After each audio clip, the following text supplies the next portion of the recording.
JJ? We can change. Hello. Test 1, 2, 3. Yep, gotcha. Okay. I mean. He did 342 and got on.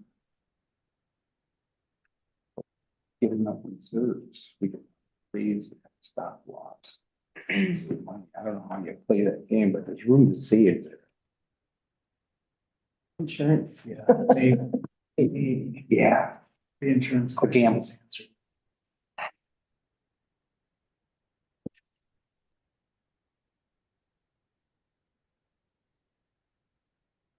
Can't help but think about that. It'll be interesting to see what they come up with. If you have, wife and husband and kids, it's employee and employer kids or. I mean, Well, they were talking plus one, and then if it was employee and kids, it would be, but then it's gonna go up for training, so it's really interesting to see what that actually. yeah.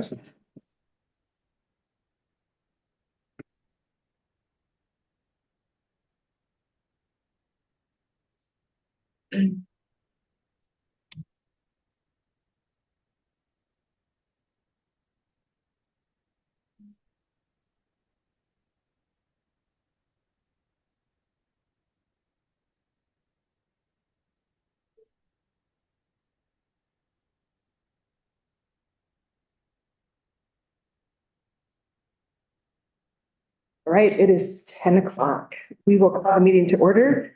We're going to note that JJ can be seen and heard in Arkansas. And then if you are online and you would like to speak today, you can press contact Ryan. And now we will rise with the pledge. Sorry, you guys. I pledge allegiance To the flag of the United States of America, and to the republic for which it stands, one nation, under God, indivisible, with liberty and justice for all. Right, we have somebody for the public forum, if you'd like to come up and. Would be you. I didn't know if there was somebody else ahead of me or beside me. So this is my first time coming here. I'm really, I should probably tell you in advance that you have 3 minutes. yep, okay, I'm starting from right this second. Okay, Yeah. we're gonna skip the introductions. Okay. I'm here to ask the county to put a moratorium on the industrial cultivation, adult cannabis, parentheses marijuana, and the growing process.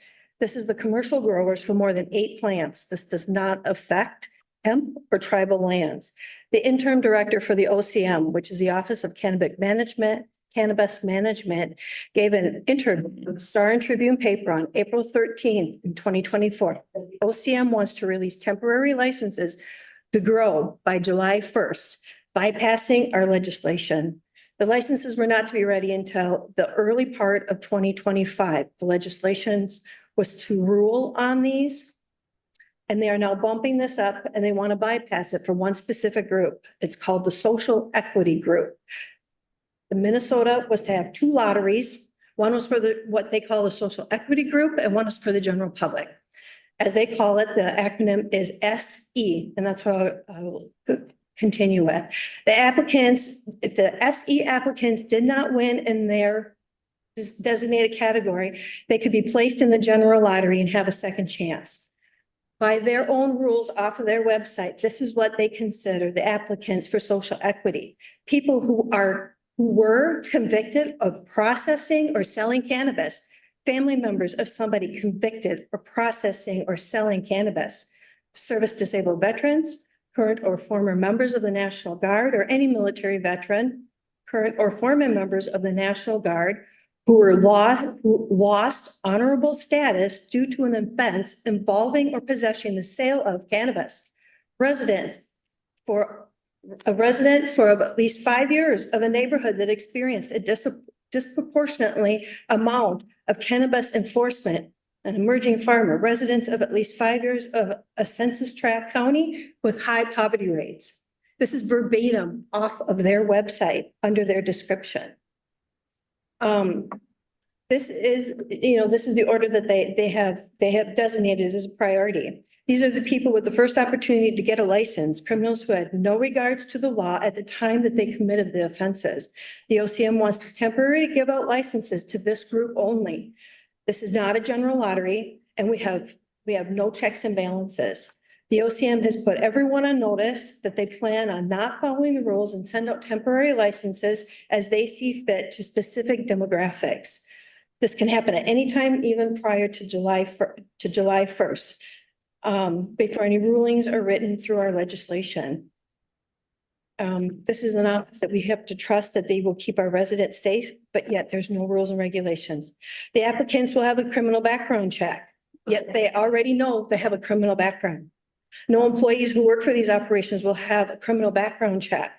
The license, Can you? I'm sorry. Your name for the record. Denise Weiss.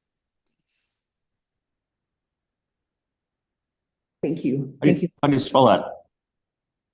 WIS. Yep, thank you. Thank you. Thanks for bringing this to our attention. Thanks. Jeff, yes. For the record, Sheriff Jeff Nelson, as you may not know, that we are in the middle of Telecommunicators Week. I did not prepare an agenda item or a resolution request, but I do want to publicly acknowledge the work that our dispatchers are doing every day in this county, and the fact that public safety could not exist without them. So I've often said this, out of the jobs that fall under my umbrella, that's one I would be least suited to do and could not imagine myself doing that. And it's gotten worse or better, depending how you view technology and the expectations that come with that. So their abilities to multitask, to predict what the deputies might want at a scene, to predict fire, to call helicopters, all of that it takes to coordinate the communications at any of our scenes multiple times a day is very impressive. So if you see one of them, show your appreciation to them and or call 911 and tell them how much you like them. Okay, don't do that part. The one, yeah. But certainly they deserve a lot of appreciation and acknowledgement for the work that they're all doing down there. So thank you. Thank you, Jeff. I just want to add a comment to that. too. Yes. When I was working there, we always called it the hot seat. And we always would joke when we're having coffee, like, as deputies, we could never do that job. Yeah. Because there's so much stress, because they worry about the field and all that too, and the public. And it's all on their lap. So it's tough. Well, and you guys put it on Facebook yesterday. They are our unseen heroes. You know, we don't see faces. I couldn't tell you who our dispatchers are because we don't see them, but they do amazing things to protect and to provide services. So yes, thank you. Thank you for Yeah, bringing they that. do a great job. Is there anybody else for public forum? Is there anybody online, Ryan? Great. We will move forward to adopt the agenda. Are there any additions? Madam Chair, members of the board, no additions, but two corrections. If you look on page 4 and item number 1 of the regular agenda, the facility committee, it should be the last line, maintenance plan for other showers, other shows. There's a confusion on that. And then on the insurance committee minutes, there was a motion to dedicate $6,000 towards this. The correct maker of the motion was Commissioner Lovegren, and the correct seconder of the motion was Sherry Johnson. So the minutes, the draft minutes did not capture that correctly. So with those two little corrections, can we have a motion to adopt the agenda? I'll make that motion. Thank you, I'll Steve. second. Thanks, Matt. So we have a motion by Steve and a second by Matt. Are there any questions? Debbie, can you do a roll call, please? District Chair Lufgren, Aye. District 4, Commissioner Waldemar, Yes. District 5, Commissioner Ludwig, Aye. District 1, Commissioner Holland, Yes. District 2, Commissioner Moore. Aye. Thank you. We're going to move on to the minutes and the summary for publication from the April 2nd meeting. A motion to. I'll move them. Thanks, Josh. Second. Thanks, Jacob. We have a motion and a second. Are there any questions? Debbie, can you do a roll call, please? District 4, Commissioner Waldemar, Yes. District 5, Commissioner Ludwig. Aye.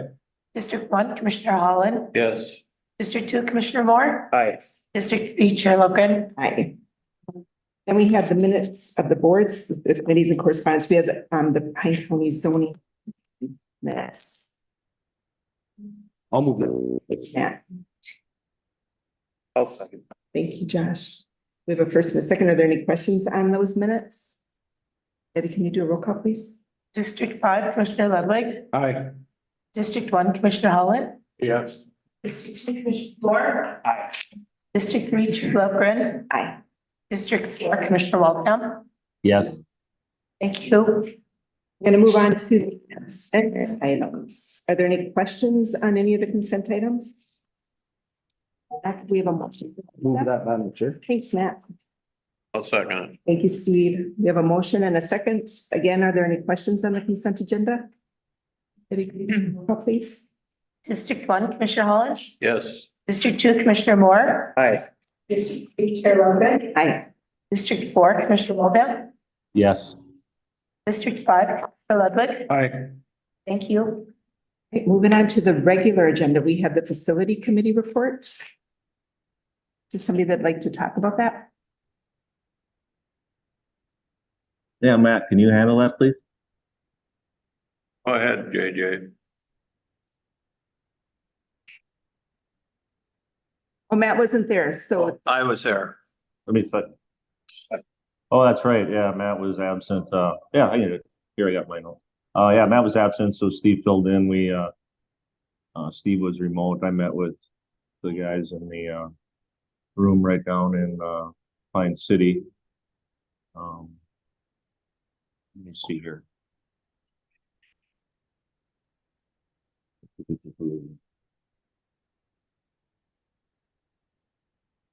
Oh, boy, I just drew a blank on my screen.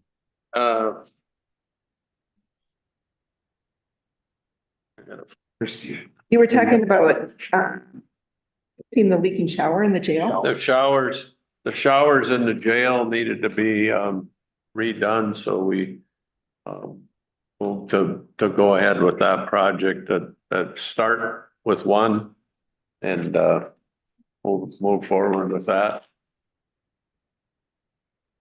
That was the one. Yeah, thing. that was the one big thing. Yep. Otherwise, it was Pretty uneventful. pretty uneventful. Yeah, thank you, Steve. Yep. We need to move that. I think we do. I'll move. Thank you, Steve. Yeah, I'll second. Motion by Steve and a second by JJ to proceed with fixing the leaking shower. And then as part of that motion, also to develop a long-term maintenance plan for the other showers? Yes. Okay, thank you. JJ, that's part of your second too? Yep, I'll second that also. It's correct. Thank you, So we have a Steve. motion that, any questions on this? Debbie, can you do a roll call, please? District 2, Commissioner Moore. Aye. District 3, Chair Lugren. Aye. District 4, Commissioner Waltham. Yes. District 5, Commissioner Ludwig. Aye. District 1, Commissioner Holland. Yes. Thank you. We're gonna move on. Madam Chair? Oh, Yes. Madam Chair? Yeah, I would just like to add, I got some of my notes back here. Yeah, it just sounds like it was basically at its end of its life expectancy. And sounds like it's just one that they're dealing with now. They just have to try to kind of follow it upstream just to pinpoint exactly where the leak is coming from. And then yes, Steve's correct. There's going to be more of a long-term plan since it's at its end of its life expectancy. We just feel that there's going to be more of the same going on, want to get ahead of the problem. Thank you. Yeah, thank you. No? I can take that. Yeah. So, yeah, we had our meeting on April 8th. I'd like to acknowledge the resignation of dispatcher Jody Benson effective April 29th, 2024, and the backfill of that position and any subsequent vacancy due to internal promotion or lateral transfer. This is the second time she's retired. Oh. So, yeah.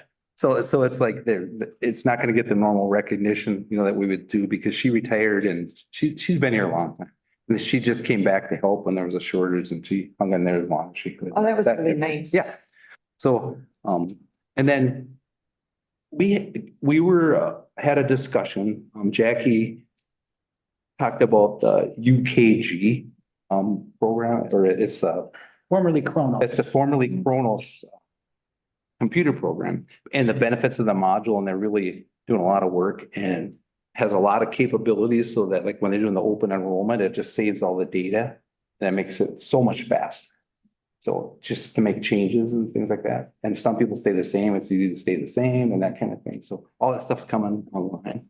So it's doing everything we want SSIS to do, right? No, yeah, exactly, exactly. So Madam Chair and Commissioner Ludwig, just maybe to put up a finer point on it. We've been on this transition for several years and we're down to the last module that we need to implement, which is the payroll module.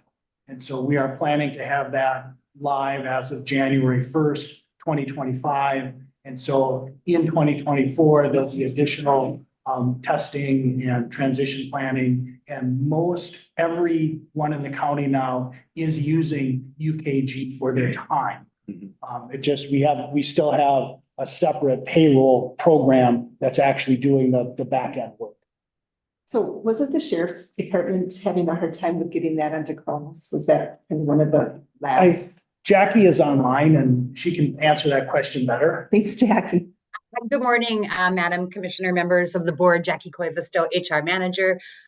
Yes, we rolled out the UKG timekeeping later in the project to the sheriff's office because there's a lot more complexity involved, and mainly with the scheduling.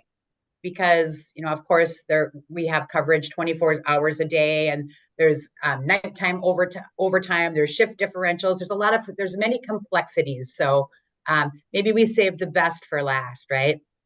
So we are still working through that project to bring the sheriff's department completely up to speed. The deputies, all of the staff members are doing a lot of hard work to do their part to help get us over the goal line, but we do have a bit of work to do there yet as we move towards the payroll process. And we'll also have some additional work to do with the highway department. They currently are not logging their time in UKG, but and this is common for Minnesota wide for the counties that use UKG, because there is also complexities that come along with billing of hours for highway. So there will be an interface for the highway department. So all of the stuff will go on behind the scenes with the end result of payroll being processed through UKG. So we'll be doing things on the back end to make this work. So Look forward on those. I know that was a challenge. Yeah, and the recruitment module too has helped out quite a bit. Right? Okay. yes, if I could just speak quickly to that. So in the past, we've done all of our recruiting the old fashioned way with paper applications and, you know, a lot of time intensive processing. So now, and it's a really seamless process when someone goes out on the web or out on the county website to apply for a job, it's really coming in electronically through our UKG recruiting system, which saves a lot of time for us. And hiring managers also can go in and review the applicants real time. So that's really a nice feature as well. And we have, there's a process of steps as you go through the recruiting module that we can send communications, electronic communications, back and forth through UKG. And we've been really happy for it. And I think it has, it allows us to focus on, does the busy work for us and allows us to focus on more important things. So we're very happy. Thank you, Jackie. I would like it to move. I'll second it. Great. We have a motion by Matt and a second by Josh. Are there any questions for the Personnel Committee report? I just had one other quick thing. One of the things Jackie had showed us was, it was like a 2-page report on herself. But once they get the payroll part of it, they can print off these reports or I believe the employee can just log in and look at them. But one of the cool things that had a graph of their pay or of your pay. So when you started, kind of how the pay goes or whatever, it told you how much you spent, how much the county spent on your insurance or that kind of stuff. So we've been working towards, or they've been working towards, not me, I've been advocating it. But, so we can put like a total package together, Yeah. like, hey, this is your wage, as an employee, but this is what your benefits are. This is so, I know a lot of construction unions and stuff like that do that, like your total package is whatever, your pay is just half of that or even Right. less, you know, so I think that'll be very beneficial. It'll be good for employees to realize how important they are and how much the county does appreciate them in other ways, so I thought that was cool. It's an easy thing to overlook, but it is a big part. And it used to be not as big a deal as it is nowadays, so, but it costs a lot of money. Thank you. Are there any other questions, comments? If not, Deb, can you do a roll call, please? District 3, Chair Welker. Aye. District 4, Commissioner Walker. Yes. District 5, Commissioner Ludwig. Aye. District 1, Commissioner Holland. Yes. District 2, Commissioner Moore. Aye. Thank you. Now we're going to move on to the Technology Committee report. I can start out. Yeah, go ahead. We talked about online permitting, and this is, something that most of society is getting used to doing. And so we think it's time, and now, our zoning department and auditor's department has figured out, how we can do it. So it'll be, a little less stressful for the person filling out the permit. It'll automatically go to the right department instead of filling it out by hand, making a copy, sending it in, whatever. So the committee recommends going ahead with that. And then public health website. Public health, we've got a great county website, but public health has a lot of things going that are really contained within public health. And so they have worked with the IT department on how they can build a standalone website that interfaces with the Pine County website so that people that need and want to go to the public health website don't get bogged down in the regular county website. And there's a lot of interactions there that don't need to go through the county website. So we recommend moving ahead with that. And where we at? The AI. Oh, talked about AI, artificial intelligence, and I think that's gonna be a long process for guys like me to figure out AI and how it's applicable to what we do for county business.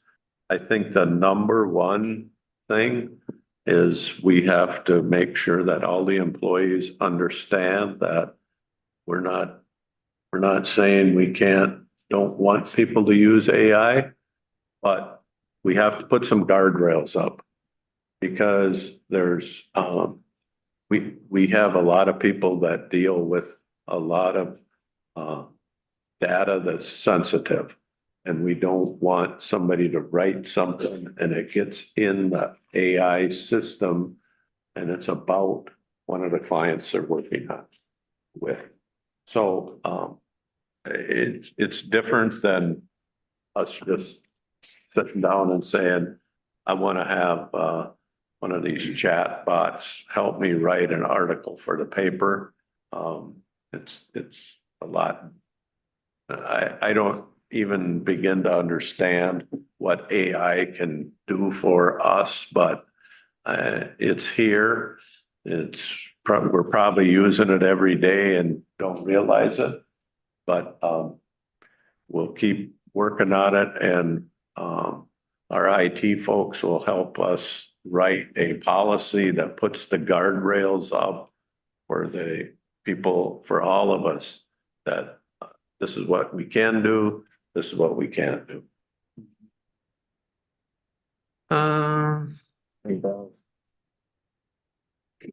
What else? You can fill in the rest. Two things I would just fill in was the online permitting. Aaron and Mike found a way, because one of the reasons we didn't do it, because it costs a lot of money to get set up doing it. So they found out and put it in the Kettle River One Watershed One plan. And got the funding through there to get it up and going. So that was very good, and I want to just thank Aaron and Mike for doing that, because it saved us quite a bit of money to get going on it. Something we were gonna have to do either way, but I just appreciate that. And then on the public health website, it is expensive as well. They did get a grant to pay for, I believe, most of that as well. All of it. All of it. Okay, yeah, so, and Sam and her department worked hard to get that done as well. So I just wanted to note that. And the AI stuff, one thing I didn't realize, but Ryan was showing us a picture that they had taken of a bridge and it had a bunch of graffiti on it. They used AI to remove the graffiti. So that was just some of the discussion we had is it, you know, do you have to disclose that, not disclose that, whatever. It's interesting. The stuff that these guys got to navigate where you just think it's like no big deal, but it is a big deal. So I just appreciate all the work them guys are doing. So, and with that, I would make a recommendation for the A and B. I'll second that.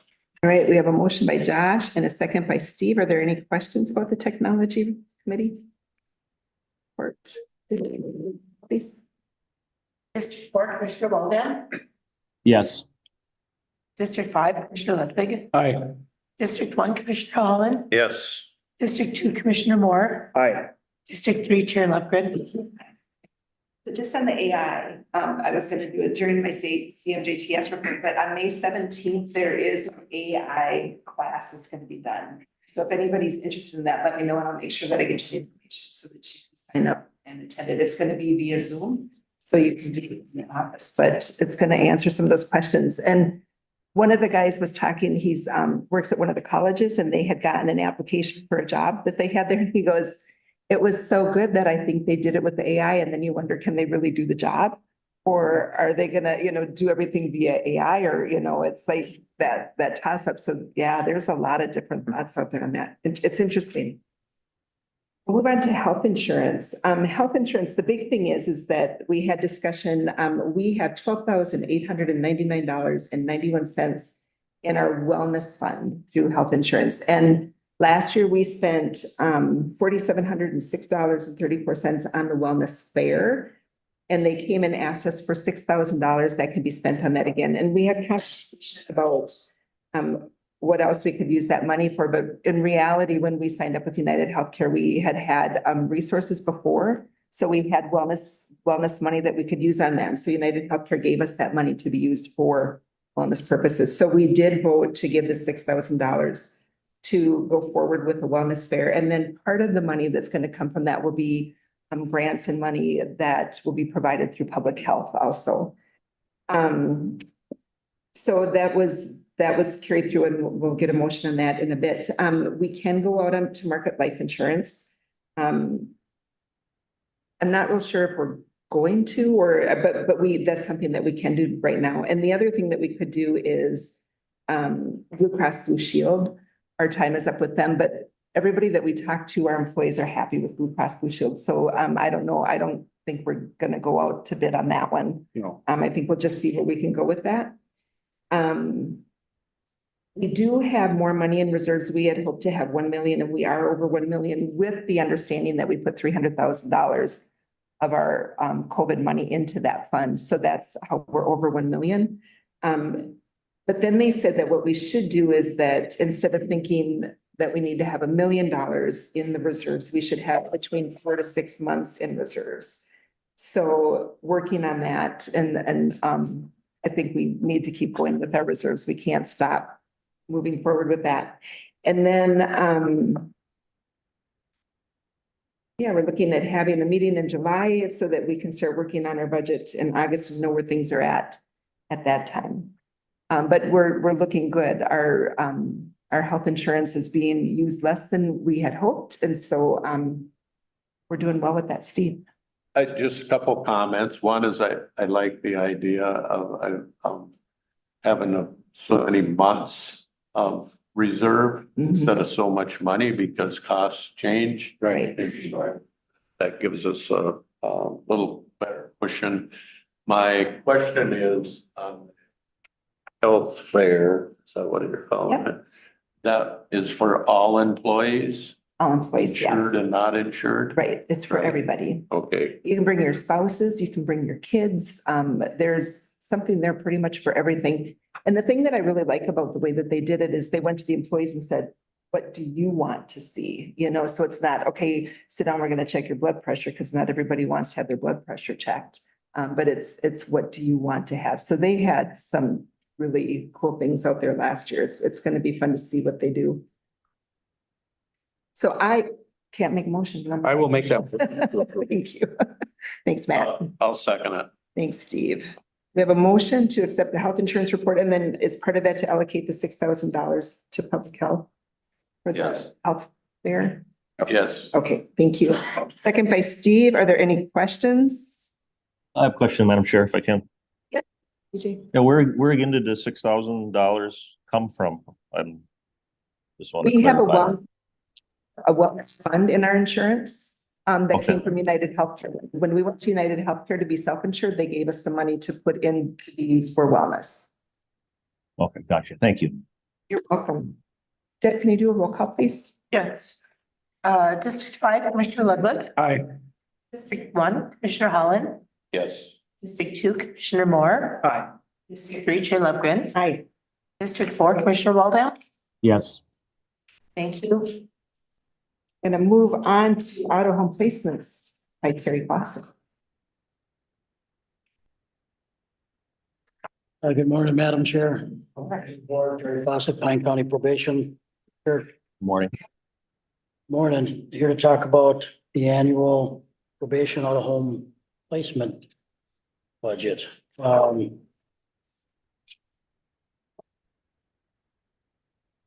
To start, a little introduction, the upper left corner, kind of the why we make recommendations for out of home. Couple of big main ones are, public safety and best interest of the child and least restrictive alternatives. And then by statute, there's a pre-placement screening team that is headed up by Becky, meets weekly as needed. And we have a member that's always at that meeting. Whether it's a social worker making recommendation or probation officer making recommendation, we'll see that screening committee prior to making a recommendation in court. So we also use the RAY, the risk assessment instrument. As you may recall, the RAY is now required by the East Central Regional Juvenile Center or all detention facilities. When a deputy brings a kid to the juvenile center, they will do a screening instrument on whether or not the kid can stay. This year, every kid can stay. You're just kind of using it to gather data.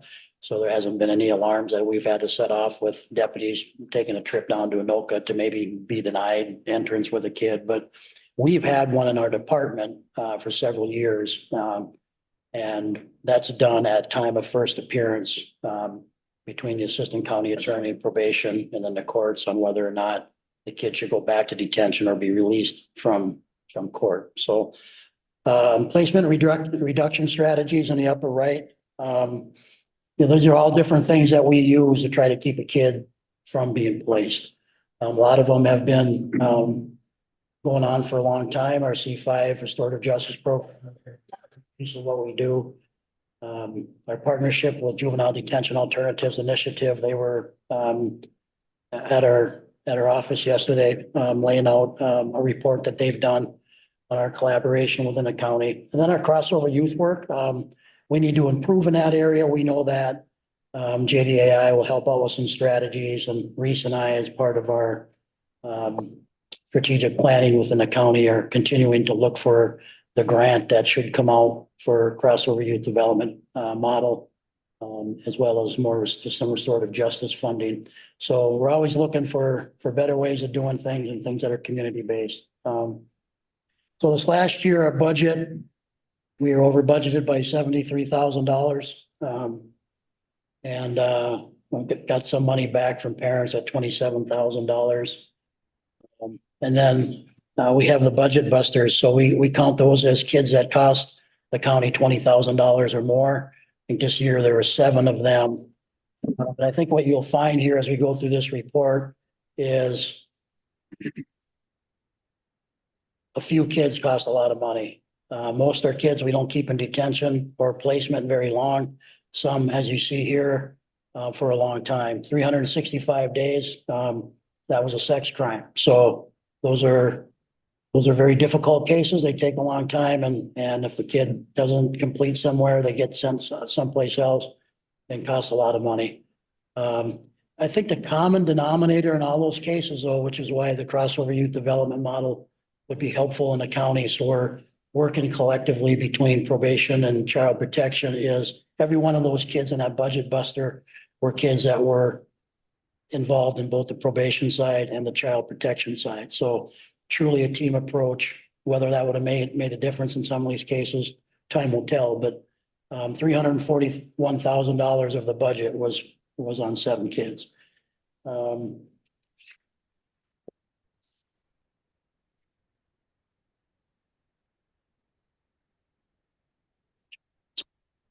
So, Gary, yes. that number just always gets me, And I know we have to spend that money, and hopefully those kids get turned around.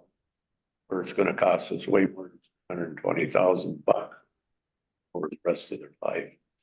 But I was just at an extension meeting last week, and we spent way less than that on a couple hundred good kids that don't get into that side of the equation at all. So I always keep that in mind.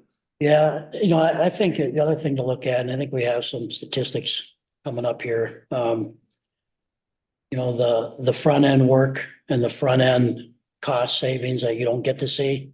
The C5 restorative justice program is a big piece of that, right?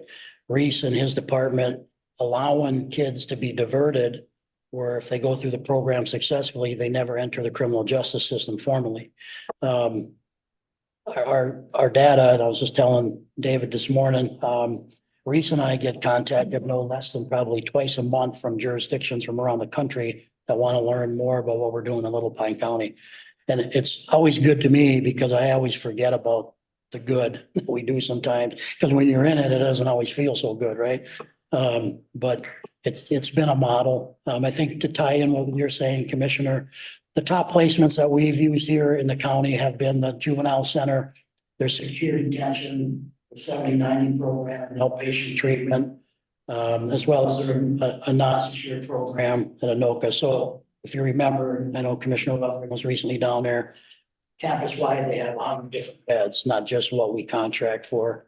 And we've used Village Ranch Hutch House for independent living skills, and we're still in the process of working with Boys Town, Nebraska. And hopefully they'll get licensed by the DOC this year. They have just a tremendous program. One of the things we found, we even talked about this last night in our JDI meeting, is sometimes people get referred because we don't have any other place to refer them. Doesn't mean that's the best thing for them, right? So a kid ends up doing some time in a detention facility, and maybe that's not really the best place for a kid to be. So we'll continue to try to figure out better options. So our annual placements, this last year, there are 1,553 placement days in 2023, but 7 of them counted for 1,181 of those, or 76% of the placement days. The other 27 youth were only there for an average of 7 days. So you can see kind of the theme here in Pine County is detain you, have a first appearance, find a better alternative for you, and get you out. That being said, we know that there are certain kids that need to be lodged and we make those recommendations. And the court holds them kids accountable when need be as well. Placement types, these are the kind of big ones. DOC Secure is what we contract for, and the different programs that are done under the Secure program. So that's the majority of what we do, and then non-secure. So I've said this every year that I've been in Pine County, that if the state had more non-secure options, we would have less bed days in secure detention. But there just aren't enough non-secure programs in the state.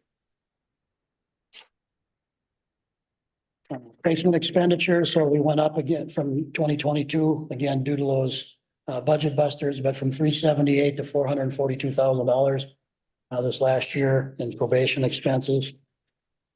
Our use of our East Central Regional Juvenile Center, we've been a member of the Joint Powers since the facility was built in 1997. Number 6, I always like to highlight, there's really limited resources outside of RJC. So we've asked in recent years, is that still the best thing to do, to be a member? Well, now there's 19 members in the East Central Regional Juvenile Center. There used to be 9, and now out of necessity, there's 19. And so if we didn't have a bed at the inn, we would be in trouble. The sheriff's department wouldn't be happy because they'd be transporting kids to Bemidji or Duluth. And hopefully they had a space. So some of the things they had this last year too, and some budget indicators. They had U.S. Marshals purchase a couple beds for 977 days. They had 2 kids that they were paying on for a long time there, which, brings in revenue. There's a lot of capital projects that need to be done in the next several years there at the Juvenile Center. This last year was 295 days for a member, but now we're up to 325 days for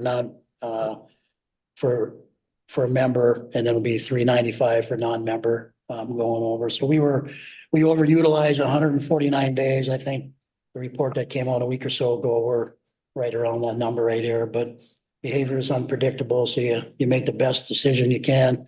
And then when Becky and I sit down here in a few months and talk about what we should put in each line item relative to placement and different types of licenses and stuff, that's kind of the educated guess that we try to use is, do we have enough here? Will this cover that? And that type of thing. So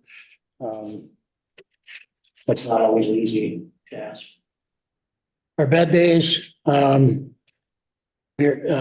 overall usage in the juvenile center was the highest it's been over the last 5 years.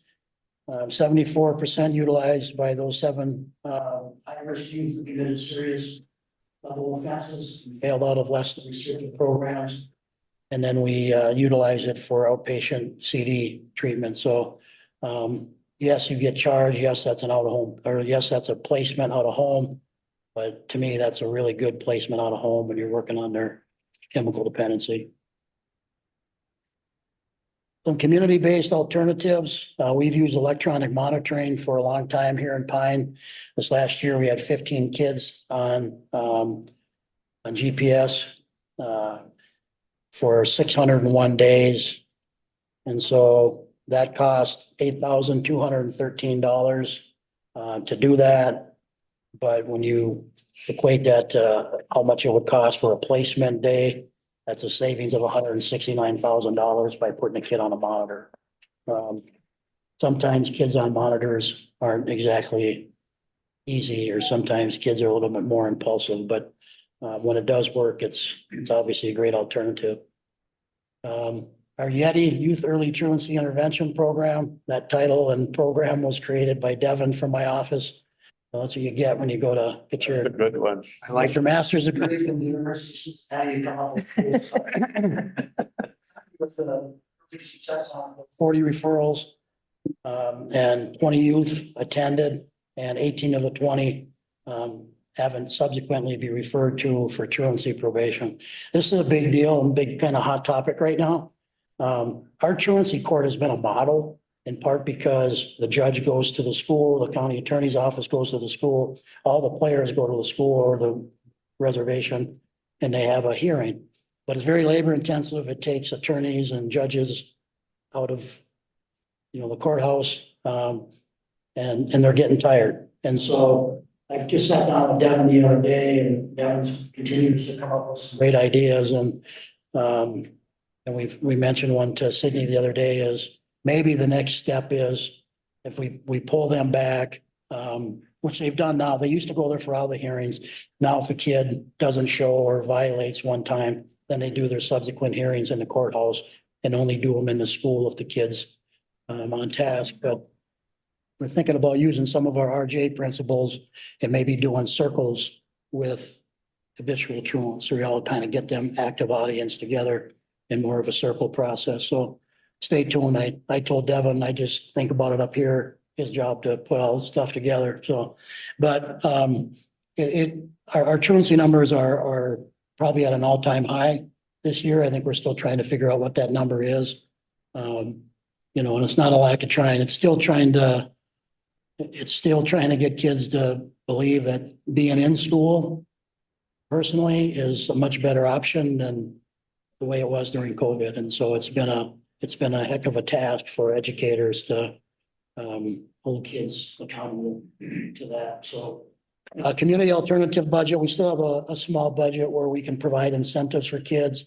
We know that working with kids that there's a lot of data out there that would tell you that, you know, if you do positive things and, you know, rather than just punitive things with kids and you kind of lay something out there for a short-term goal, if a kid's successful and you can provide an incentive for that, that it goes a long way for them not recidivating. Most recently, a kid just finished C5 last week and family comes from no money and will pay for the kid to take his driver's test. And the impact on that kid who might not have had a license otherwise for who knows how long. It's really, you weigh that against whether or not you want to pay $325 a day for the kid to be in the juvenile center. It's pretty simple in my mind, but. And then lastly, our evening reporting center still exists. That grant will be up the end of September. I haven't heard that it'll be extended this time around. But the person that oversees this grant is also the one that will be overseeing the Crossover Youth Development Grant. And so, you know, we hope that if we end up losing the ERC, that we'll be able to create something through the Crossover Youth Development Model or the RJ grant to continue to do some great work in the community and not in placement. So stay tuned on that. Questions?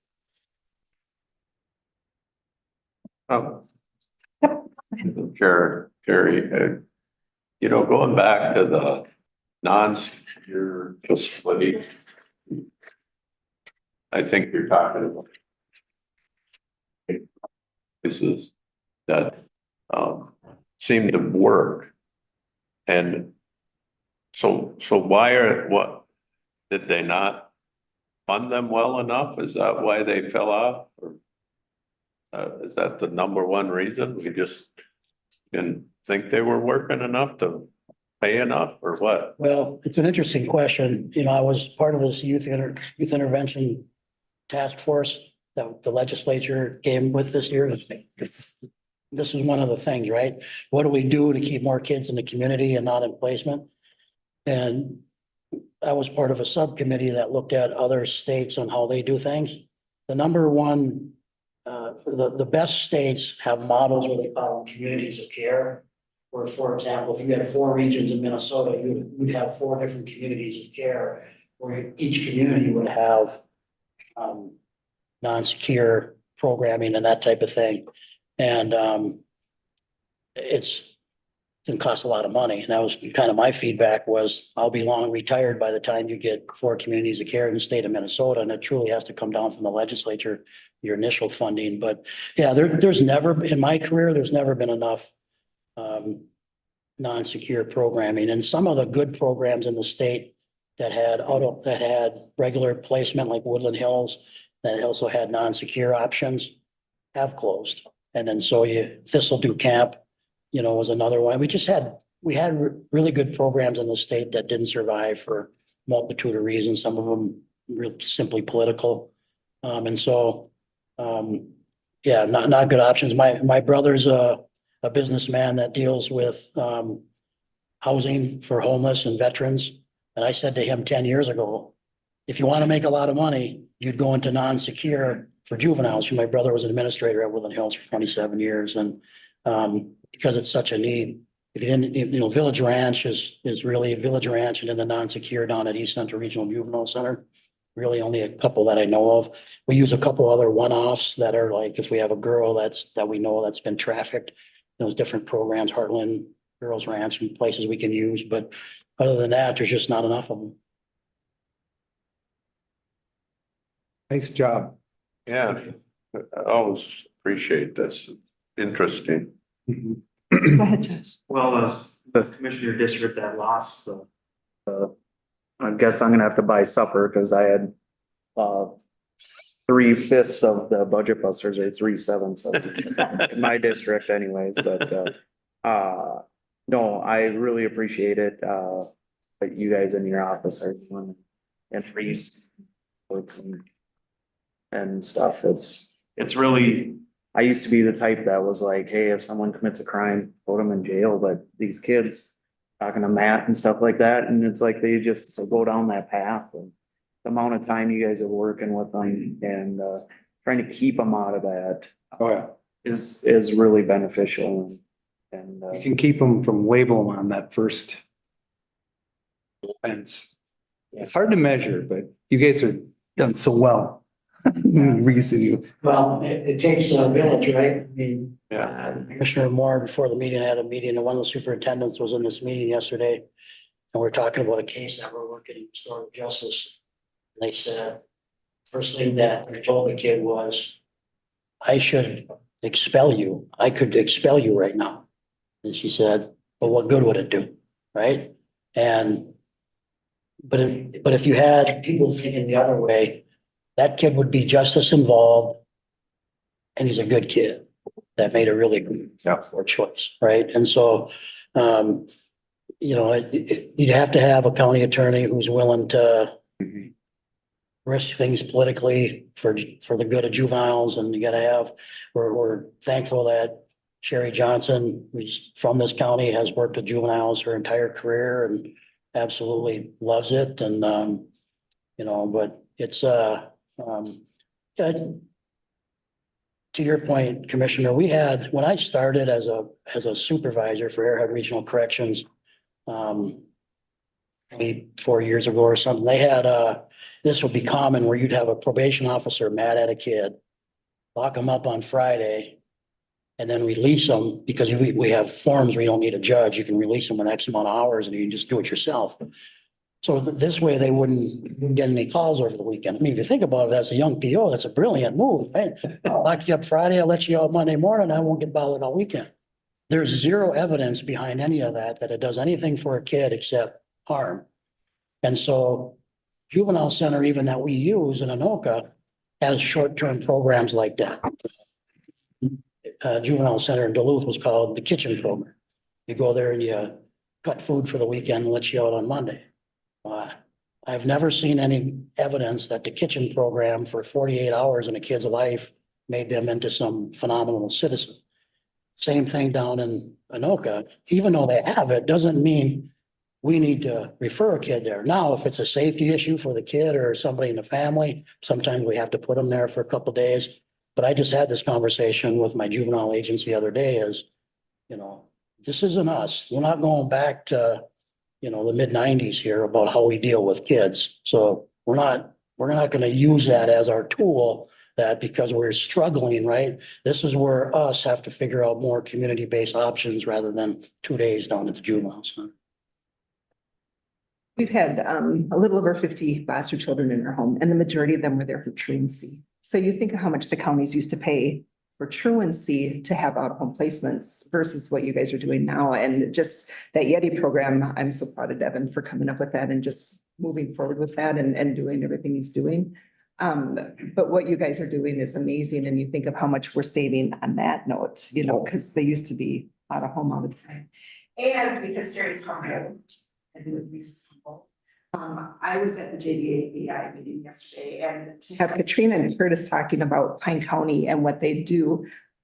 You and your staffs, Cindy was there too, and all the work that they do. Pine County is, I'm reading this, it's just so that you know that it's from Katrina. Pine County is used as an example on what to do throughout the state collaboration. So they go throughout the state and they're talking about the things that Pine County are doing. And they don't even just work in the state, they do it nationwide. And so the new JDAI program, when you send that, you can put in any information and go anywhere in the state or in throughout the nation and see what other states are doing, other counties are doing all over. And it's going to be exciting to see everything that Pine County is doing. So you guys are always a step ahead. And that's what I heard yesterday over and over is how our staff and the collaboration, you've got the schools, you've got human services. They were talking probation and human services, and some counties don't even work together or talk together. And so they work with the same clients, but there's no crossover with that, where you guys work so closely together. So you've got the schools, you've got probation, you've got human services, the sheriff's office, the attorney's office. Everybody works so well together that we are an example throughout the nation. So thank you for everything you guys do. I think it's because you care and you like your job and you want to do the right thing. It's all Make a difference. it's easy to just do nothing and just let the system do it, right? But that's the best part to me is that you do the extra mile and all the extra work, and that's dedication. Look at a lot of our kids, our families are so busy that they don't have parents at home, a lot of them. And so they get lost. And they have people in, sitting in restorative justice and having the head of probation, meeting with those kids and talking to them about what they're doing. That's pretty incredible that people would take that time to be with those kids. And you look at the lives that are being changed because of things like that, because somebody's showing that they care. It's huge. So thank you. Thank you. Appreciate it. Thank you, Terry. Thanks. I didn't know I was Thank gonna you, do that Terry. while you were saying, did you? I did. Sponsorship of Snake River Watershed going to the MCIT. Thanks, Mike. I'm Chair Mike Gainer, Land and Resources Manager. So the Snake River Watershed Plan Partnership is the new Snake River group going through one watershed, one plan. They're seeking liability insurance. Pine City is Pine County is their fiscal sponsor. They're a joint powers entity, so they're independent, so they can get their own insurance. They're seeking it through the Minnesota County's Intergovernmental Trust. They're sponsored by a current group to be considered for membership. And so they're requesting that from us for the sponsorship. The bylaws of MCIT state that the sponsors shall assume no liability costs or other obligation of the sponsored member. I'll move it. Thanks, Josh. I'll second. Thank you, Steve. Are there any questions for Mike while he's up? Insurance is a good thing today, right? Yes. So we have a motion by Josh and a second by Steve. Debbie, can you do a roll call, please? District 1, Commissioner Holland. Yes. District 2, Commissioner Moore. Aye. District 3, Chair Luther. Aye. District 4, Commissioner Wallkamp. Yes. District 5, Commissioner Ludwig. Aye. Thank you. Thank you. And we are on to East Central Energy's border-to-border broadband updates. He stepped out just in time, didn't he? Oh, yeah.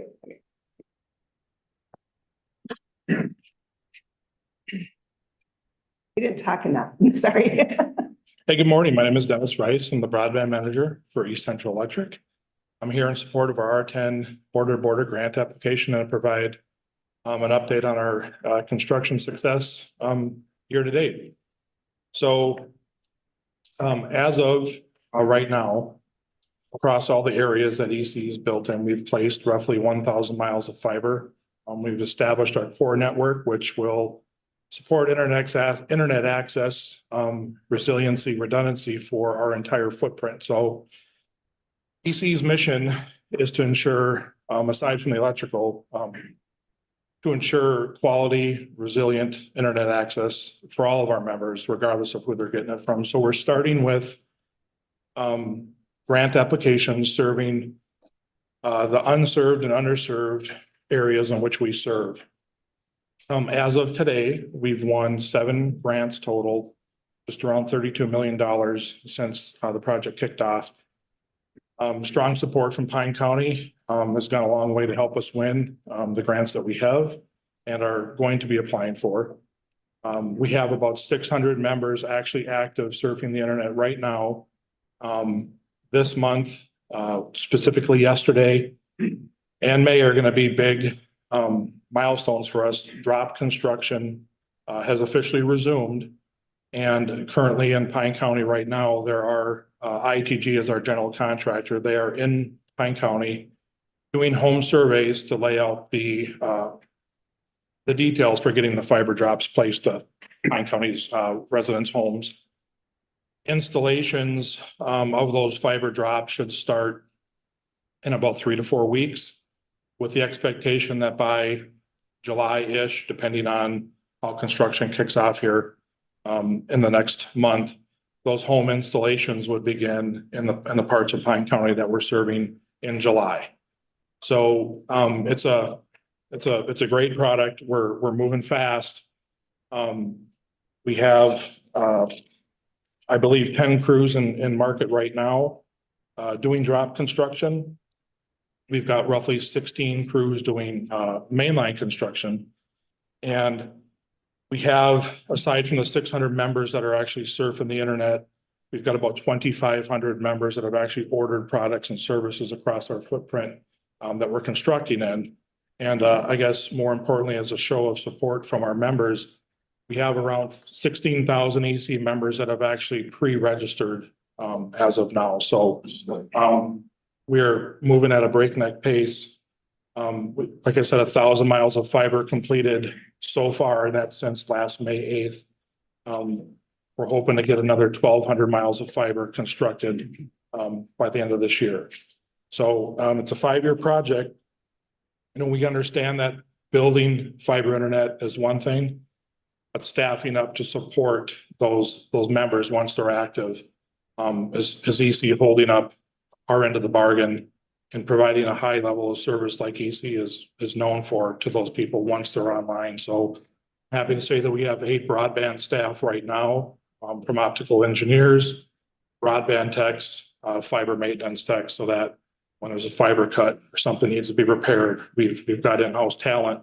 And I was informing Faye, who's accompanied me yesterday, that with the staff that we have, 8 broadband techs, we're bringing a combined 165 years of experience in the fiber optic telecom world. So we're starting out with a high level of talent to support this network going forward. So R10, we've been successful with one of the Pine County grants, PFSAs that we've applied for. At the end of every grant cycle, EC meets with Minnesota DEED to see how we can do better. And I think one common theme is that it's just so competitive and there's only so much money. We're thankful for the partnerships we've had already, especially with Pine, with Minnesota DEED. So we're coming back with our Pine West PFSA, which we're currently working right now with Pine on the resolution of support. We have to have a resolution of supports back to EC by April 30th to support prepping the grant package for submittal on May 7th. So the PFSA for Pine West is covering, I think, 1,002 households in Pine County. And we're looking forward to hopefully winning this PFSA and spreading this project to subsequent areas and eventually every EC member. So with that, I'm happy to answer any questions. Anything that I didn't cover that you would like to know is here to help.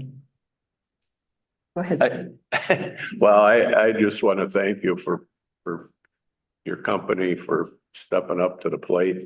It's something we've worked on, me personally, for about 17 years to try to do it. I thought it would be easy 17 years ago. It's proven not to be quite so, but you guys are making it look easy now. So I appreciate that. We have vowed not to take our foot off the gas till we got broadband going by everybody's in Pine County. we understand there's parts of Pine County that East Central Energy does not cover. It's a little bit of a head scratcher for us of how we're gonna get to those customers. So I can't speak for any of the executive staff at EC, but I'll say that we feel the same way. We don't want to take our foot off the gas. We're doing it responsibly with a sense of urgency. And I would like to think that once we get the EC members that are unserved or underserved online, there would be an appetite to look at going elsewhere to fill in those blanks. And I think that's we've heard that from Minnesota News as well, but music. I think it would be something EC would entertain. Any other questions for Dennis? I go ahead. Josh was gonna go. I'd just like to say that I truly appreciate it. I signed up 3 locations and so far I've got 2 of them. And I just signed up our business in town and it was actually the equipment end of it and everything. So in my house, I didn't figure I'd ever get anything there. And I just did the email. So that I think is coming pretty quickly. So I am super excited and having 4 school-age children in my house. They are extremely excited. But I just want to say one of our businesses is 35 is right out the one side of it. 23 is a mile away from it. And I have like 0 internet capability at this business and it hurts it. I mean, I don't have decent phone. I don't have decent internet and we're not a highly advanced, it's not a highly technically business. It's a parts store, but everything hinders on it and something like that it just, it's terrible to think that this isn't I just think 10 years ago, it should have been a higher priority. I know Steve's been working on it a long time, but it really took someone like ECE to say this is as much of a priority as providing electricity. And it really is. And I argue with people and they're like, you don't need that. I'm like, you do. Because one day you're not gonna have phone lines or reliable phone lines. You're not gonna have all that kind of stuff. And this is gonna be the way to communicate. So I just appreciate what you guys are doing. It's awesome. And you mentioned phone, so that's another concern that not just a symptom of the grant applications, but our fiber network will also provide phone service as well. So some of the outlying areas and the rural counties in which we serve, that quality landline is a struggle too. So this kind of addresses that as well with getting that on that highly resilient and fiber network. And I would just say, I just built a house in the last couple of years and I have no communication lines run to it. The provider in the area wanted, it was $1,000 more to run not very good phone line with very poor internet to my house than it was to run electricity to it. And it's like, I wasn't gonna waste the money. So, no, it's awesome. Thank you. I'll pass it along. JJ? Yeah, I was just curious, are you experiencing any supply issues with your product with receiving fiber? You have enough fiber to put in the ground and you don't see any?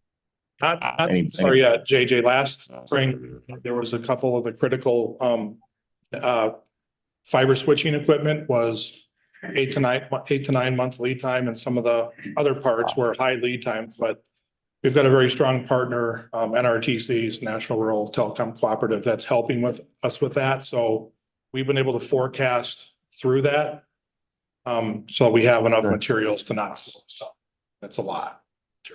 What do you think would happen if you guys got ahead and bought all the fiber that you bought prior to going out? Oh, had we not, we wouldn't be sitting with 1,000 miles of a completed fiber network right now, or even the electronic infrastructure online. I mean, we just turned up the head end, which is our hut in Pine City at our substation last week. So there's actual internet connectivity in Pine City to that hut. That wouldn't have been done either. So forecasting through some of those long lead times is critical, and we have calls daily. It's such a huge project, and I've got a lot of experience in fiber optic and telecom, but until I joined EC and got integrated into the project, I had no idea how really complex and how many ancillary paths there are to derail us from our goal. So we have constant communication and just forecast through it and be prepared. And also having diversity in your supply chain so that if there's one provider that can't get it, we've got the ability now to go and outsource supply whoever has it. Good.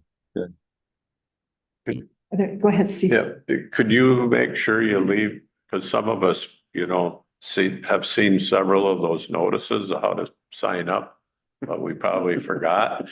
Sure. So the easiest way to sign up right now is to go to ecfiber.com. You can enter in your address, see where your home or your business lies in our plan. And based on when you register, it'll tell you if that area is open for registration. Service just opened Parkland County here about a month ago. So EC members, if you've signed up on ecfiber.com, that's our path to communicate with our membership. So you'll get notice that, hey, you can go ahead and pick your products and services now. Here's the link. You go to EC Fiber, choose what you want, and we communicate through that tool.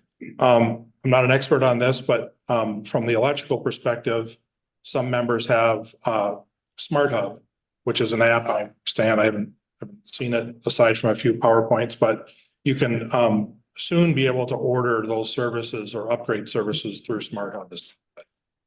ecfiber.com was probably the best bet. And I will say, if you get a ton of emails a day and you miss it, I got a postcard in the mail. And if that didn't work, I had a text personally from the president. All right. That did work. Any other questions or comments? Thank you much. Thank you. 21 is to support East Central's Round 10 border to border.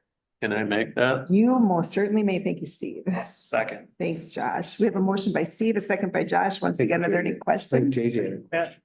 Madam Chair, Yes. I was just gonna say, the resolution supports the project. It also awards $143,000 of previously designated ARPA funds. Thank you. And then they still have some money in the bank that we had designated towards them too. So this isn't using all of that money. This is just a portion. Yes, and we anticipate that when the award is successful and the grant is made, then we'd get a written agreement that would be like last time for the actual transfer of the funds. Right. Perfect. JJ, did you have a comment? I was just curious as to the acquiring all the fiber and if they had any supply chain issues, and it was addressed, so thank you. Okay, so it's good. Debbie, would you do a roll call on the resolution, please? District 2, Commissioner Moore. Aye. District 3, Chair Lövgren. Aye. District 4, Commissioner Waldham. Yes. District 5, Commissioner Ludwig. Aye. District 1, Commissioner Holland. Yes. Thank you. Now we're coming to another exciting topic, which is considering preliminary terms sheet for the tax abatement proceedings, because we're going to be getting dormitories for. Good morning, I'm Leslie Sauter, your town development coordinator, here with Todd Megan as well as Fred from that. So this is a tax abatement request for the property, which is formerly known as Lakeside Nursing Home as well as Medical Center. So it's 2 parcels connected by a partially underground walkway that operated as a nursing home facility for several decades in Pine City. The nursing home closed, it was on the market, there were several. This is one of the. And was able to move forward with the purchase because it met all the complicated zoning requirements, because not only is this a large building and an older building, but it is also in the Shoreland district. So complicated redevelopment project. And the longer it sat empty, the more costly it was going to become to renovate it. So Fred, Mr. Souther came to town, had an idea, and now is requesting tax abatement because there is that gap in the project to make it cash flow and make it work over an extended period of time. So In front of you is this request. I've kind of glazed over at a 10,000-foot perspective of what it is. Todd's here to answer any specific questions you might have to a tax abatement request. Brett is here to answer any questions you might have on the development. But overall, what this is, you know, the property is valued at a certain amount today. After renovations are done, it will be valued much higher. There's a gap there, and that difference is what, you know, the county would get in additional taxes. And that is the abatement that he is requesting. You'll still get your amount you're getting today. In the future, when it goes up, you'll get that whole amount, and then it will go back out to him as payment to help it cash flow. That is the simplest form I can give in how tax abatement works. It is a little bit more complicated than that. That's how my brain works. It fits into the Minnesota state statutes for tax abatement. That's where we bring in our smart partners from Ellers to make sure that they run all the tests and run all the numbers and tell us if it actually does meet the test, and it does. That is why it's at a 15-year term. They do also propose a 5-year look back. They want to come back and look at Fred's books after 5 years to make sure the projections are as stated, because there does need to be that but-for test met where if you didn't get this assistance, it wouldn't work as a project. So even his primary lender is looking for this to make sure that, you know, they get paid on that first mortgage. So it all comes together, makes a project work. The real benefit to the community is that, I mean, there's several benefits. A vacant building is no longer vacant. Jobs will be provided to maintain the facility and operate the facility. There will be housing nearby for students attending Pine Tech, which you've recently probably heard that they have hit record number enrollments, which is unheard of in rural areas, especially as you know, lower population as we have. So this is a good thing, as well as the medical center portion of it, where the Fairview Clinic was, and you know, dentist offices over the years, is going to turn into a recreation and life center for the students, as well as the daycare that is currently housed in Pine Tech will move over there and operate out of there so that the campus can expand a little bit more too. So it's really coming together and is a good project. We put this in front of our HRA EDA last month. They supported it. It's gone to the Pine City EDA. They support it. We also have a letter of support from the college. That is my whole spiel on why this is a good deal. So if you have any questions, we're here to answer them. I think I understand. I think you explained it well, but maybe the abatement is the portion, the differential between the new value and the present value. Yep. Is that what we're saying? So we're not really going backwards. If it had stayed a nursing home, we would have got this much. Now it's into something else.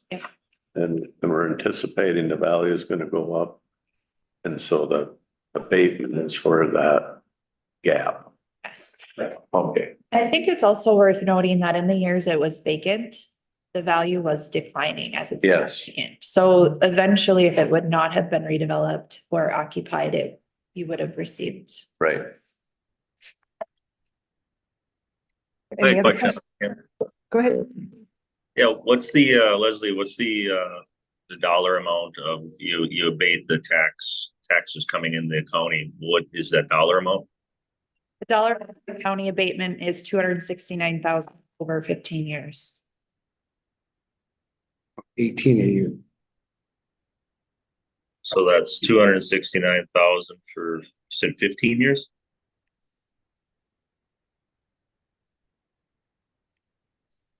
Did I lose you? Oh, sorry. So it's 269,000, 15 years, correct? Yes. And that's what they would have been paying in, correct? Correct. You pay it in and then we pay them back that abatement amount. So they have to be able to make their full tax payment and then pay it back to us. Right. It's not a. I'm sorry, you're gonna have to talk in the mic or he's. Thank you, Leslie. It's actually, it's a rebate back is what it is. So we have to pay our property taxes every year. So it just sort of, goes into the county levies for that over levy, we call it, because it's not realized, right? Your question, Commissioner. And then we cut a check to the developer twice a year as they pay their property taxes. Yeah. And that $269,000 is a present value number. It's 15 years at 6%, which is somewhere around maybe where his mortgage payment's going to be. So it will be that's almost like it's called a note, right? Like a tax abatement note, like a bond, right? And so that's how he will maybe translate that over to his bank as more of a promissory note like that with an interest rate on it. So 269,000 present value, like the principal amount of the note. Yep. So yeah, so we calculated, I'm Todd Hagan from Ellers. I work with the county. Jason is on the city side and he's on some credit rating calls right now this morning. So happy to see all you folks as well. And so it's nice of me to come here to kind of talk to you about the mechanics of this and what he had talked to me about a little bit. And so the 15 years, we put that into our analysis, right? To sort of what comes out of that analysis, the gap, right? We're talking about here is the rate of return, right? The internal rate of return to the developer as well, right? So as equity goes into this project cash, what does that equity investor make on that cash rather than putting it into the bank, right?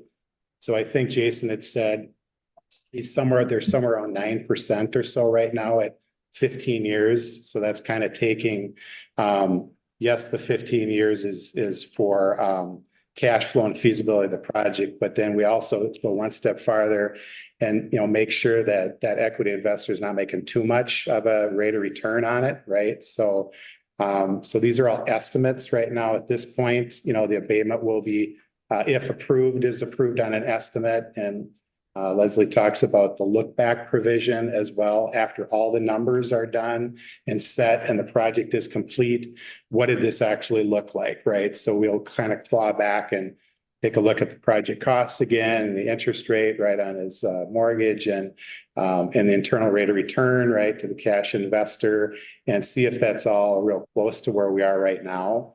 And so that could come down. It wouldn't go up, it could come down. So the look back is to kind of would ratchet it back, if anything, otherwise it stays the same. So that's why we do those types of things, because these are all estimates right now, as good as we know right now what it is. But reality is going to be after completion. So we'll take, yep. Any questions on that? Yeah, so if we agree to it, numbers now. Yep. Do we ever see it again, or is it just approved and then the look back will just adjust the numbers? Yeah, well, if there's an internal mechanism in the agreement. So right now we're kind of looking for your consent is all. And if you want to proceed, move forward, we'd go through abatement proceedings, the public hearings, and start drafting the agreement. I think in the agreement, we'll talk about the look back. That's an internal calculation. And that I don't believe would take any more county or city approval. That's already in there. It's been all pre-approved. So there's a formula in there that we would look at. So that would be all administratively done. Yep. So good question on that as well. Yeah. Any other questions? Yeah, I guess where I'm coming with is, this would be towards you, Madam Chair and the rest of the board. The county doesn't take in now $269,000. Where do we make that up at? How do we make that up? Could answer that too. Okay. So it's like Liz said, it's not real, it's unrealized taxes right now, right? So the base value and all three taxing jurisdictions still get those property taxes. What's redirected is the extra additional from the new project value. And so that hasn't come on anybody's budgets. It's not affected by anyone's budgets right now. So it's kind of like tax increment financing, where it's frozen and sort of redirected. And what the county does mechanic wise is we do projections on what the base value is right now. We just know what that is. And then any additional value, the assessor kind of figures that out for us for the following year. And then the county and the city are gonna levy, we call it an over levy. So you're actually gonna levy for that abatement. That's how you get that back. So you levy for it and you get that back to give to the developer over 15 years. So it's tax levy over and above what we have right now in our capacity, right? So it's if this building didn't exist yet. So we're actually doing some calculations to make that happen. So what we don't want this to do is spill over to the general taxpayers. We have to be very careful on that calculation that we're pretty spot on every year, right? It's not too much. And then we don't want to go too less either, because then when we do it the next year, then that could spill over to the general taxpayer. So we want to try to be as spot on as possible. So it's an over levy based on the new value. Yeah. So another way to put it is if it was being taxed at a certain level and no development went on, pretty soon the roof starts leaking and the walls start crumbling, and then pretty soon that value goes down to the value of the lot. Yep. And so then that's how much, we would be regressing every year. This way, we're holding steady at what we are getting. And 15 years from now, we will improve property. We'll have this improved property that's worth more than it is now. That's a great point, because the base value is going to stay where it is, and it's not going to depreciate like it would without this new development. So you're probably ahead of the game on that by just freezing that right now. And the value goes on. So that is guaranteeing your base value. In other words, And Madam Chair, I would just add the immediate benefit to the community. Yes. To the city, to just everything to have this. I don't know if anybody's got a chance to talk to Joe or see Joe lately, but I was at a thing with him and he is so excited to have this on campus or so close to the campus within walking distance, and it'll just be a huge benefit to the area. And the school is going through a major expansion right now that is just a mainstay to the area, and this is just going to add to it. And the school's actually leasing part of it as well, or bought it. I'm not exactly, but so all the students would be able to use some space in there for activities and stuff. So it's awesome, and I appreciate it. Well, and that space that's utilized, it's for all students, not just the people that are living there. It's for anybody that goes to school there. So that's a huge benefit to be. Yeah, the college actually owns or rents it. I don't, but it's their space. So he said it's gonna have like a hotel type workout room, not like a full blown gym, but and then some TVs to watch games and do stuff like that. And then like you said, the daycare, which is another huge benefit. I think they're adding like over almost doubling capacity there or something like that. Yeah. So, and then the students that live there, I would assume would have opportunities at working there and doing stuff like that too. It's a full deal. And then you don't have everybody commuting around and just coming in, going to school and leaving, or they're living there. So, I think it benefits even with workforce, while they're going to school there and living there, we're going to have better workforce. We're going to have, it's just going to improve everything that we have. It's a huge benefit. Yep. And this tax abatement tool, like tax increments, used quite widely throughout the state. Just did one up in Cloquet for a hotel converted to apartments. If this wouldn't have been rehabbed, it would have been demolished, and it goes way back to the 1800s. And I was at that public hearing, and everybody just was so happy that structure could stay there downtown. Old brownstone looking really cool.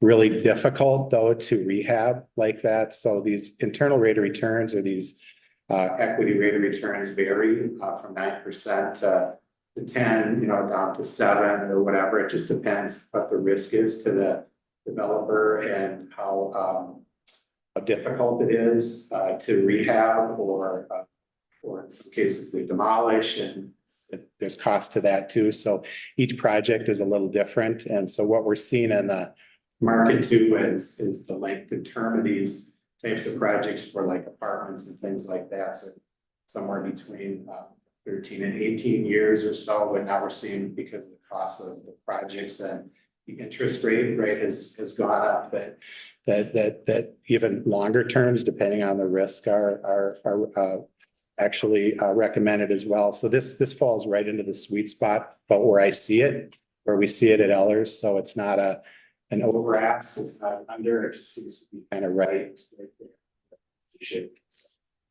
Because you're not in the market with this all the time, I thought I'd just let you know that. Is this unusual? Where are we at here on with this ask? And you're spot on, I think, on this one. So Thank you. Any other questions? So you, Consider the preliminary term sheet. Yep.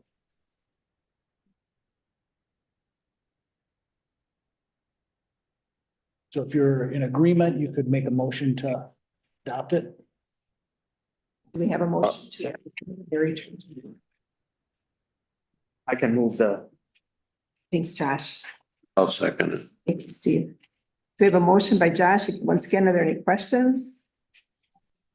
All right. Debbie, Yeah, can you- right. Go ahead. Yeah, there's a glitch. We don't have the good East Central fiber here. So just the base value, the taxes are still gonna be paid on the base value. It's just the improvements to the property is gonna be deferred over 15 years, correct?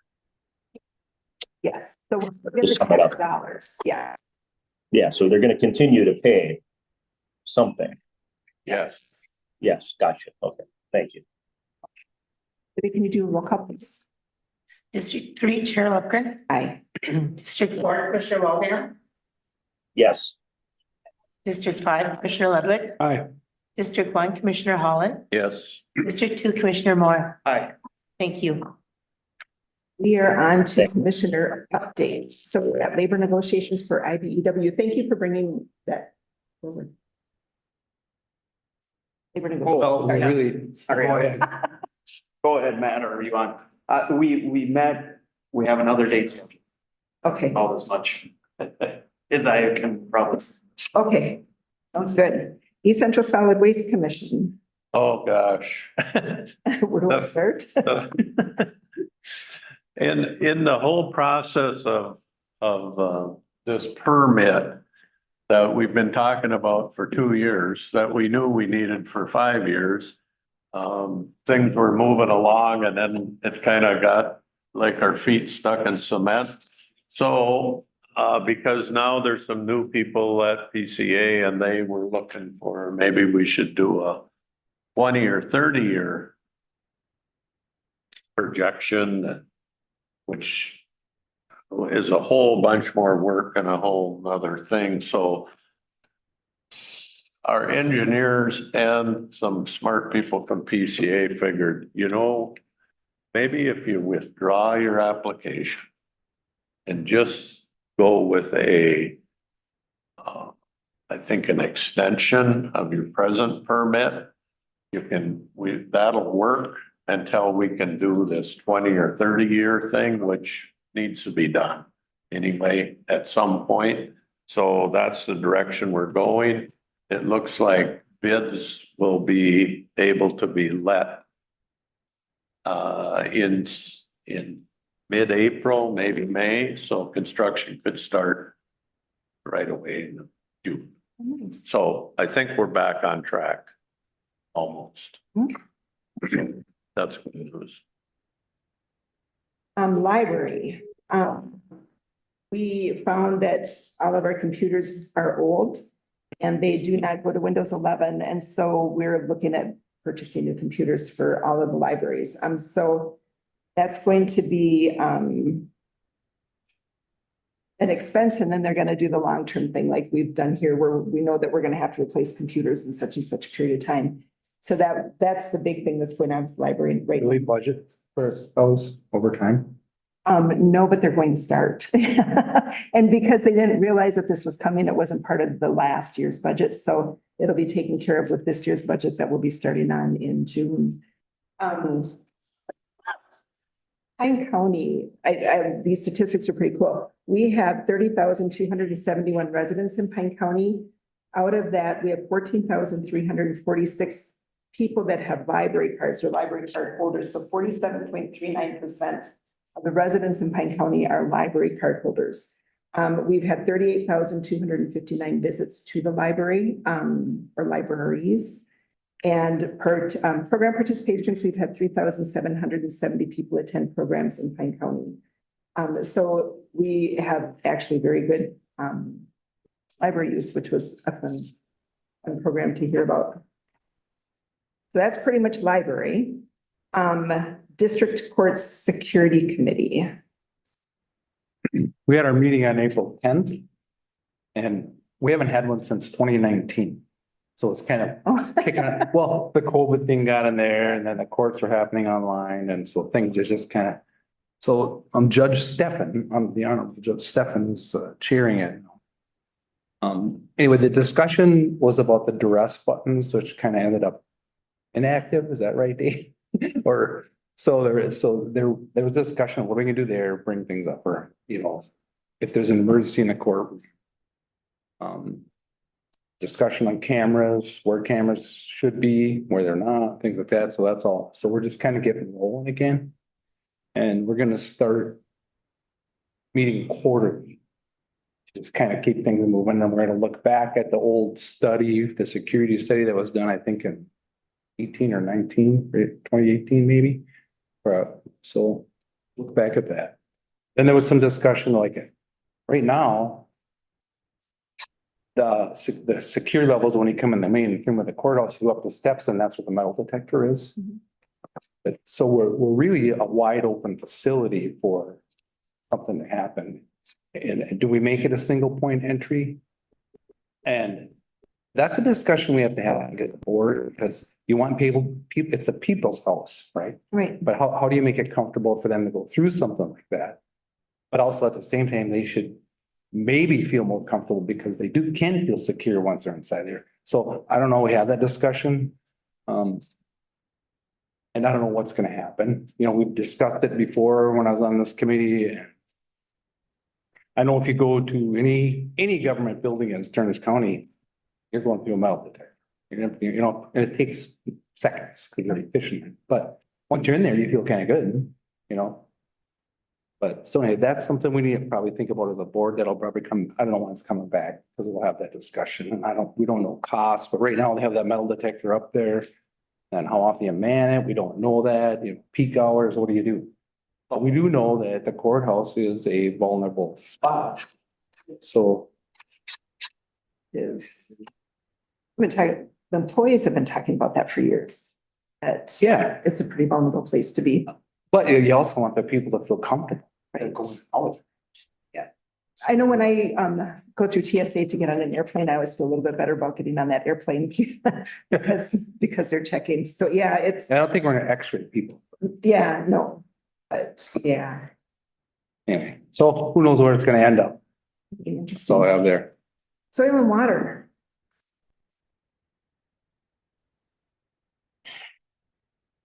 You there, JJ? You look frozen.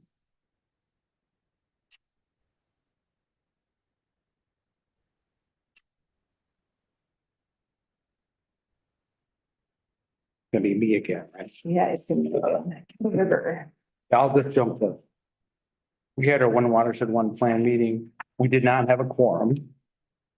But we still discussed some of the follow-up stuff. We could reviewed our joint powers agreement.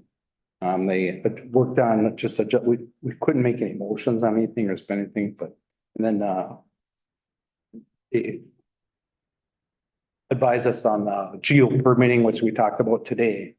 For that, that's what that, when you hear that word geo permitting, that's just online to speed up the whole process.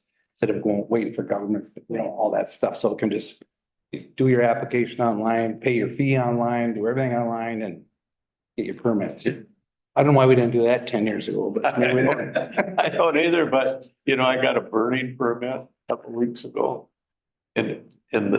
Now you go on there and you put your finger on a map and it populates to your place and all your information fills in and because I've got burning permits before and you pay your $5 online and you're done and have a thing printed off in no time. And that's pretty much it, Madam Chair, on that. Yeah, meeting. Quick, yeah. Law library. Yeah, we did have a meeting, and I think we had everybody there this time. There was a lot of discussion about, we've had a lot of missing materials. And it happens, and them materials are expensive.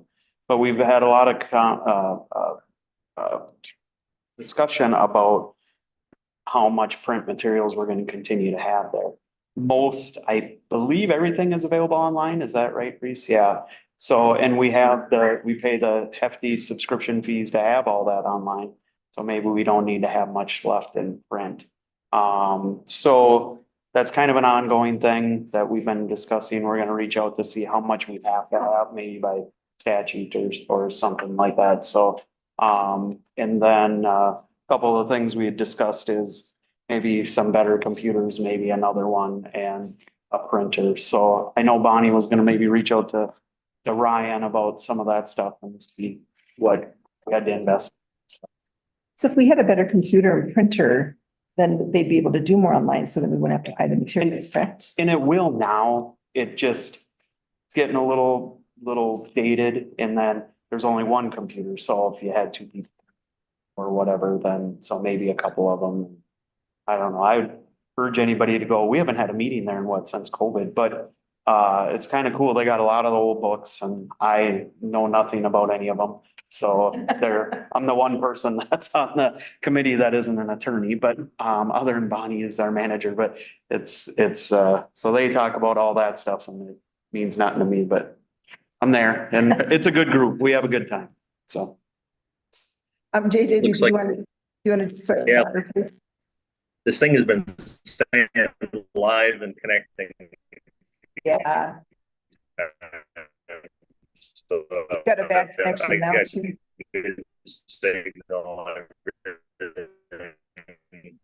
JJ, you, you still have a bad line.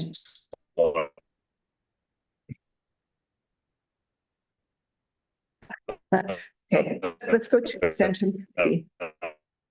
Okay, extension committee, me and Steve were there, and it was a good meeting. Extension is always good. They're working on so many things that have so much effect on the community that is a lot of fun. One thing that the SNAP Ed educator had given some information about the program she was working on in the schools, and part of it is cooking, providing groceries for some of these districts and stuff like that. And I had actually raised the question, and I knew it, but she doesn't work in Pine City School and which one, Finless? Willow River. Because their threshold isn't, the free and reduced lunch isn't quite there with it. So I did put the bug in the ear a little bit about what, to me, it's ridiculous that we wouldn't provide it to all the schools. Because they're not poor enough. I mean, even if you had a wealthy school district, what would be the problem with providing healthy education? Some of the stuff that they're doing, even if you had a school that was 100% not free reuse. I just think it's, if you got kids that want to participate in it and that are willing to participate in it, why wouldn't you do it? You know, and it wasn't nothing against her or anything like that. It was just, so they're going to kind of explore it a little bit and see. And I actually already talked to the superintendent of Pine City a little bit about it. And I know they're doing their own stuff and they work on some things, but I don't know, maybe we can try to get it so she can work on all the schools. The egg educator she had talked about, I didn't realize, it makes sense, but the busy time of her busy time is when, because that's when they're doing all their programming and everything like that. So she's been working really hard in the area and doing a lot of stuff. So that's been hugely beneficial. And I was trying to find the notes, but 4-H, our 4-H director, I'd just like to say we're so fortunate to finally have one that has been here for a while. And she's very invested in the youth, making huge headways with getting first gen 4-H families. And the numbers are really, really going good. So and I didn't want to miss Master Gardener, Terry. He's been working, I think he's only supposed to work like 10 hours a week, and I think he works 40, but it's very cool to be part of that. And there is a lot going on in this county. And we're very fortunate to have that. And the next meeting is gonna be at the person who is the Farm Family of the Year, and they do agritourism out of Finelson. So they fix their farm up to, so you can go stay there, experience farm life and stay in a farm. They do a lot of really good community things too. Yeah. If I can remember right. Yeah. The one thing I should mention is the regional coordinator seems to be very nervous about the upcoming Budget. MOU, which is negotiated by a group of county commissioners and the University of Minnesota at the AMC conference. And so it is what it is. Josh and I have told them that. I mean, it's gonna go up. Right. And it actually went down for a little while because of all the new staff they had around the state, but it's gonna go up. But in the grand scheme of things, if we spend 320,000 on 7 kids, we can certainly spend a couple $100,000 on 300 kids, plus all the other programs. So I think I know he's nervous about it and he's doing his job, but we told him to talk to David and David and Colin. If you don't know how that works, is the AMC and the university negotiate how much you're gonna pay for a 4-H educator or a egg educator. And that isn't what that specific person gets. They take it across the whole state. And then every county pays the same. And then they negotiate all that out. So it is really a fair process on how they do it. And it works good because unfortunately, you want to think probably some of the metro places maybe pay a little more to the locals, but I don't think they do. But to do the programming in outstate really does cost a lot more. And people don't realize that to do some of this programming in more rural areas actually does cost more money because it's just not as easy. So, yeah. So. Central Minnesota Jobs and Training. I talked a little bit about that earlier. So we've got the May 17th from 9 to 11 is A1 or AI, training, and it's going to be Zoom. So let me know if you're interested in going to that. They just talked 81% of the business owners and the workforce are white. So they're talking about how to get more intermingling and that type of thing. We gave away excellence awards. So that was a fun time to be able to do that. And I mean, that was pretty much it. Does anybody we got Highway 23 Coalition. JJ, were you able to attend that? No, I was not. Do you want the soil and water report now?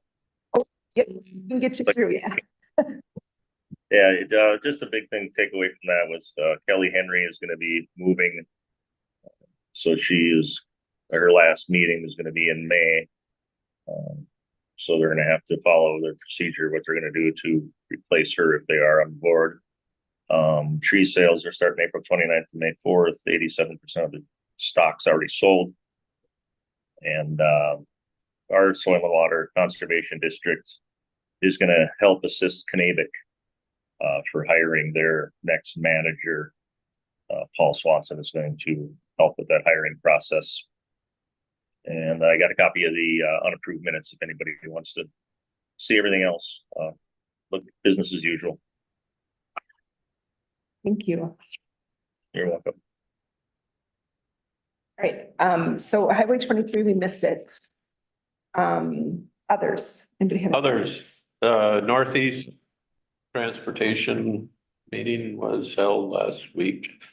And many times I've come back from that and reported that we got 500,000 or 900,000 in new funding.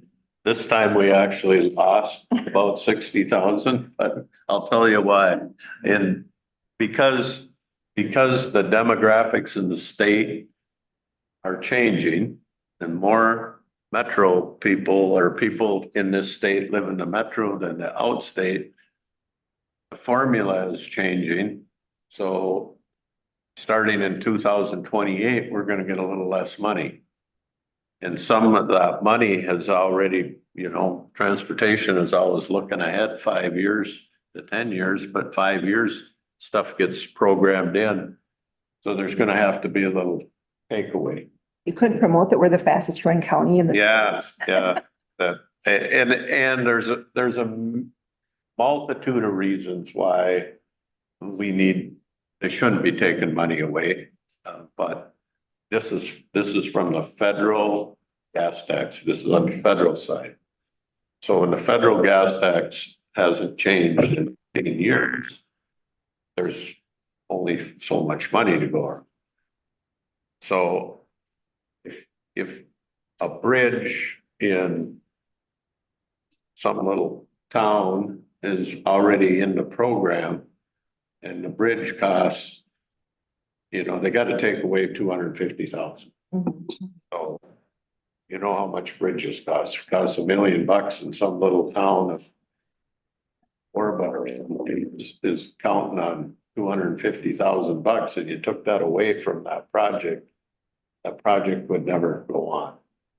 So it was determined that every county would just take a little bit of a hit, $50,000 in federal funding, 60,000 would be sufficient, which is better than if you're the county that has to lose 250,000.